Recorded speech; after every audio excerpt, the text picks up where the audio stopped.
क्या आप भी किसी ऐसे रिश्ते में हैं जहाँ प्यार तो है लेकिन अंदर से टूट रहे हैं और आप उसे संभालने समझाने की भी कोशिश कर रहे हैं, लेकिन आप उस चीज़ को हैंडल नहीं कर पा रहे हैं? तो अगर लगता है कि ये आपकी कहानी है, तो ये वीडियो भी आप ही के लिए है। मैं नेमत तौहीद, एडवोकेट एंड काउंसलर,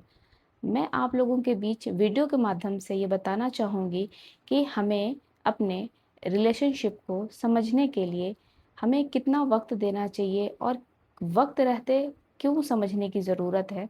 और एडवोकेट होने के नाते मैं चीज़ों को कोर्ट में ले जाने के बजाय मैं बाहर ही उस चीज़ को समझकर समझाकर काउंसलिंग के माध्यम से रिश्तों को बेहतर बनाने की कोशिश में मैं आगे बढ़ रही हूँ और उम्मीद करती हूँ कि आप लोग मुझे सपोर्ट करेंगे और प्यार भी करेंगे और इस बात को सराहेंगे कि मैं एक अधिवक्ता होने के नाते मैं फिर भी कोर्ट कचहरी से दूर रखने की कोशिश कर रही हूँ और रिश्तों को बेहतर बनाने की कोशिश में मैं अपने इस कदम को बढ़ाई हूँ और आप लोगों तक वीडियो के माध्यम से मैं जुड़कर आप लोगों की समस्याओं को दिल से सुनूंगी, बिना किसी जजमेंट के, बिना किसी कोई इस तरह के कोई सवाल जवाब के आपके बातों को प्यार से सुना जाएगा, समझा जाएगा और बेहतर तरीके से उसे सॉल्यूशन देकर आपके निजी रिश्तों को और मधुर बनाने की कोशिश की जाएगी। तो इसी क्रम में बढ़ते हुए मैं आप लोगों से ये बताना चाहूँगी कि जब हम किसी रिश्ते में होते हैं, तो हमें लगता है कि प्यार तो ज़रूरी है, लेकिन क्या सिर्फ़ प्यार ज़रूरी है? और क्या हमारी भावनाएँ जो जुड़ी होती हैं एक इंसान के साथ, तो हमारा उसमें रिस्पेक्ट भी होता है, हमारा उसमें ट्रस्ट भी होता है और इमोशनल सेफ्टी भी बहुत ज़रूरी होता है। कहीं आप अगर आपको लगता है कि ये चीज़ें मिस हो रही हैं, तो आपका सिर्फ़ प्यार होना कोई मायने नहीं रखता और वो धीमा-धीमा एक ऐसा रूप ले लेता है, जो हम आगे चलकर उसे टॉक्सिक रिलेशनशिप का नाम दे सकते हैं। और उससे हम इस तरीके से जकड़ जाते हैं इस रिलेशनशिप में कि हमें बाहर निकलना भी बहुत मुश्किल हो जाता है। हम वक़्त रहते तो हम पहली बात तो समझ ही नहीं पाते कि हम किस मकड़ जाल में हम फँसते चले जा रहे हैं। तो सबसे पहली बात ये आती है कि हम इसे अगर समझ पा रहे हैं कि हाँ, इस तरीके की चीज़ें किसी के साथ हो रही हैं, तो ये वीडियो के माध्यम से आप तक मैं ये बताना चाहूँगी कि अगर आपको लगता है कि आपके साथ जो आपके पार्टनर हैं या जो भी आपके नियर डियर हैं, आपको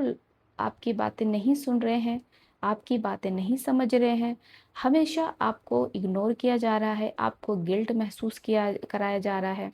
हमेशा आपकी ही गलतियाँ निकाली जा रही हैं और एक वक़्त पे अगर आपको आके लगने लगे कि हाँ, मैं ही शायद गलत हूँ, तो समझ लीजिए कि आपका रिलेशनशिप, आपका जो प्यार है, वो प्यार नहीं है, टॉक्सिक रिलेशनशिप बन चुका है और इसे वक़्त रहते आपको सही करने की ज़रूरत है। वक़्त रहते आपको इस रिलेशनशिप से बाहर आने की ज़रूरत है या फिर हमारे पास अगर वक़्त है तो हम उसे बेहतर तरीके से समझदारी से उसे ठीक कर सकते हैं। तो इसमें हमें समझना ये भी है कि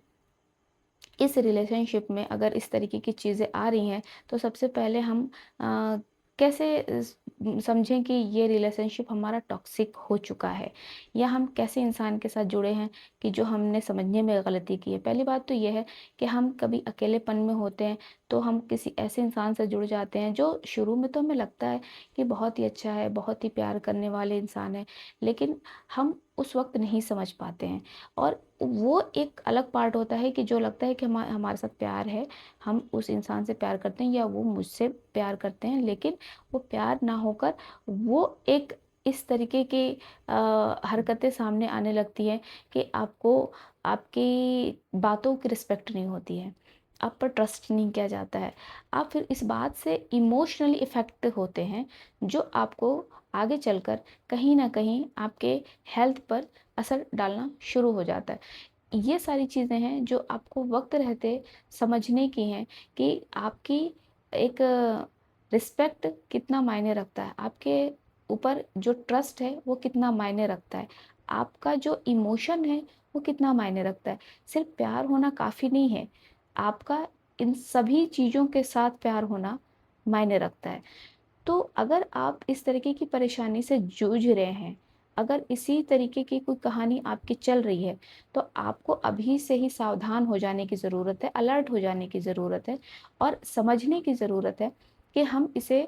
कैसे आगे फेस करें और हम इस चीज़ से कैसे बाहर निकलें। क्योंकि सबसे पहली बात ये होती है कि आपको अपनी चीज़ों को एक्सेप्ट करना होगा कि हाँ, ये इस तरीके की चीज़ें हो रही हैं। एक्सेप्टेंस बहुत ज़रूरी है और जब तक आप एक्सेप्ट नहीं करेंगे, आप आगे इस चीज़ को सही करने की तरफ नहीं बढ़ पाएँगे। दूसरी बात कि बाउंड्रीज़ को तय करना बहुत ज़रूरी है। आप बाउंड्री को तय करें कि हाँ, हमारी एक रिलेशनशिप ज़रूर है, लेकिन हम इसमें अपनी बाउंड्रीज़ के तहत चलेंगे। बाउंड्रीज़ तय करने का मतलब ये नहीं कि हम किसी को रिस्ट्रिक्ट कर रहे हैं।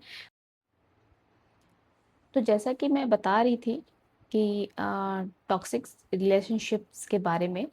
तो उसमें हम ये समझने की कोशिश करेंगे कि हम इसे पहचानें कैसे। तो हमें सबसे पहले ये देखना है कि पहले साइन जो है हमारे ज़िंदगी में ये वो आएगा कि हमें गिल्ट महसूस कराया जाएगा बात-बात पे और सामने वाला कितना भी गलत हो लेकिन वो फिर भी हमें ही दोषी ठहराए। तो ये समझने की ज़रूरत है कि यहाँ पर हमारे लिए एक रेड फ्लैग मिल चुका है। दूसरी है कि फीलिंग को जो हमें इग्नोर कराने की बात आती है, फीलिंग को इग्नोर किया जाता है और हमारी फीलिंग की कोई कदर नहीं होती है और उसके साथ हम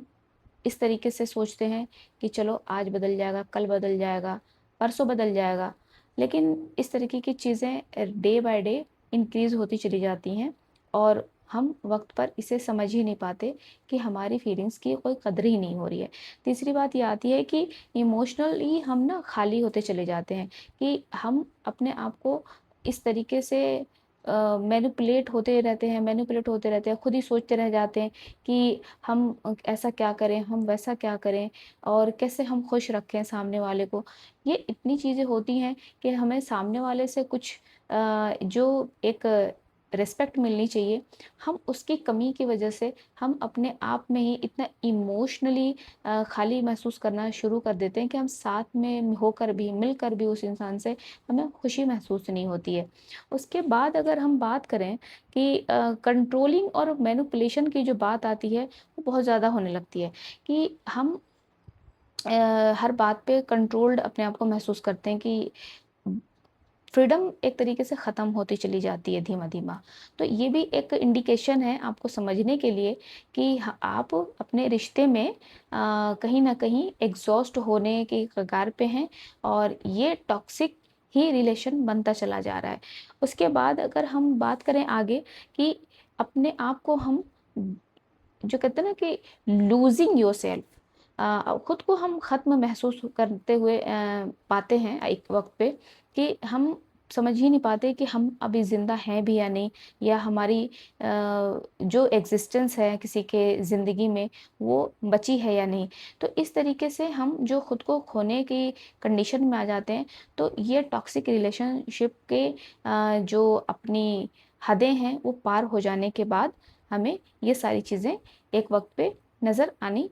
शुरू होती हैं। तो अगर हम समय रहते अगर इसको समझ पाएँ और अगर हम इसे महसूस करने लगें और ये सोचें कि एक वक़्त पे आके तो हमें इस पे बात करनी ही होगी, तो क्यों ना शुरुआत हम वक़्त रहते कर लें। क्योंकि कहीं न कहीं आप सिर्फ़ इस बात में रहकर ये मत भूल जाएँ कि आपका ये प्यार है या कल को ये बदल सकते हैं हम किसी न किसी तरीके से, आज नहीं तो कल बदलाव हो जाएगा। लेकिन नहीं, जब चीज़ें बिगड़नी शुरू हो जाती हैं धीमा-धीमा तो वक़्त रहते अगर हम उसे सही करने की कोशिश नहीं करते हैं, तो पूरी तरह से हमारी लाइफ़ डिस्ट्रॉय हो जाती है। हम मेंटली बहुत ही ज़्यादा डिस्टर्ब हो जाते हैं। हम इमोशनली बिल्कुल ब्लैंक हो चुके होते हैं, खाली-खाली महसूस करते हैं और फिर एक वक़्त पे आकर हमारी ज़िंदगी बिल्कुल ही कह सकते हैं आप कि नर्क जैसा महसूस होने लगता है। ज़िंदा हैं लेकिन अपने आप को महसूस ही नहीं कर पाते कि हम वाक़ई में किसी के साथ हैं या हमारी एक लाइफ़ है या हम खुश हैं। सबसे बड़ी बात ये होती है कि एक छोटा-सा शब्द है खुश होना या खुश रहना, लेकिन ये अपने आप में बहुत बड़ी चीज़ है जिसे हम समझ नहीं पाते हैं। तो अगर हम उसी तरीके से अगर हम बात करें कि हमारे दिल को जो तोड़ते हैं, अगर हम उसे जोड़ने वाली बात या हमें सिर्फ़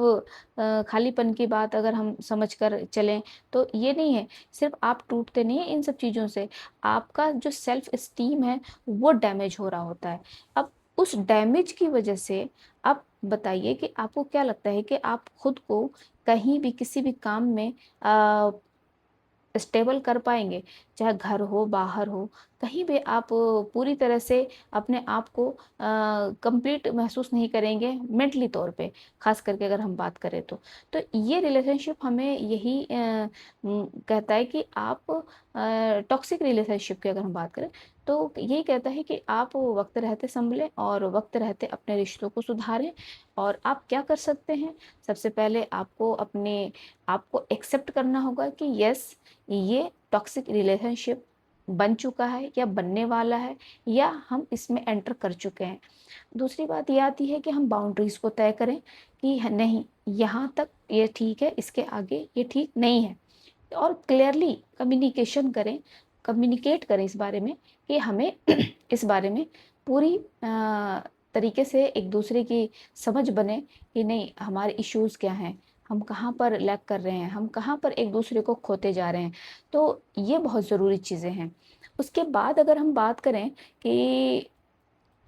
जो हमारा एक सेल्फ रिस्पेक्ट है, उसके ऊपर हम बहुत कम सोच पाते हैं कि सेल्फ रिस्पेक्ट भी कोई चीज़ होती है। सेल्फ रिस्पेक्ट को हम प्यार के नाम पे हम खो दें, ये बिल्कुल बेतुकी बात लगती है, क्योंकि आप अगर सेल्फ रिस्पेक्ट को ही खो देंगे, तो फिर